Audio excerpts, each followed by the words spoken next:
Glad you could be with us. I'm Phyllis Jackson. Welcome to Stay at Home Connect. The CDC has been granted authority to temporarily halt evictions during the pandemic through the end of 2020.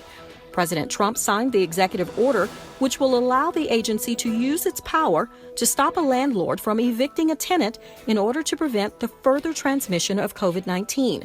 The order also provides financial help for property owners and tenants.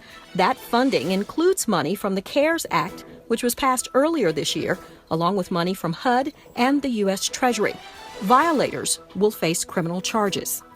Governor Brian Kemp signs 2 executive orders addressing COVID-19. The first extends Georgia's public health emergency until October. The second renews an existing order, which requires social distancing and bans gatherings of more than 50 people unless there is 6 feet of distance between them. It also outlines mandatory standards for businesses, requires sheltering in place for the medically fragile and those living in long-term care facilities. The second order runs through mid-September. 3, 2, 1. This is called flow visualization. It's a technique researchers at Florida Atlantic University used during a study on the effectiveness of face shields worn alone and N95 face masks with exhalation valves. The fog that you see is made of glycerin and distilled water. It mimics the respiratory droplets from a cough or a sneeze. Here's what researchers learned. Although the face shield is successful in preventing the initial motion of the droplets, they managed to move around the mask and disperse.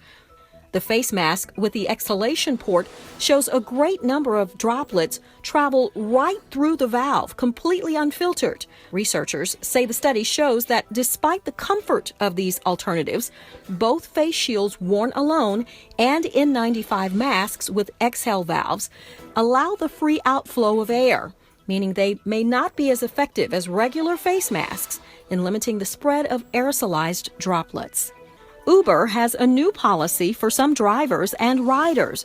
Those who've been reported for not wearing a mask will now have to provide a selfie before they can drive or get a ride. The company rolled out a mandatory mask policy back in May, but there have been some who've broken the rules. Both drivers and riders who continue to violate the company's mask policy could have their accounts deactivated.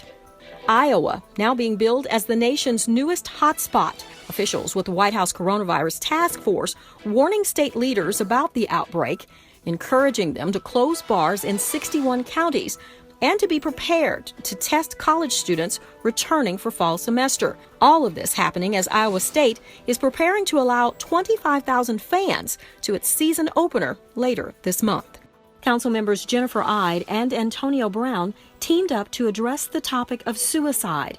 September is National Suicide Prevention Month. If you or someone you know is having suicidal thoughts, please call the National Suicide Prevention Lifeline at 1-800-273-TALK. That's 1-800-273-8255. That's going to do it for Stay at Home Connect. Have a great evening.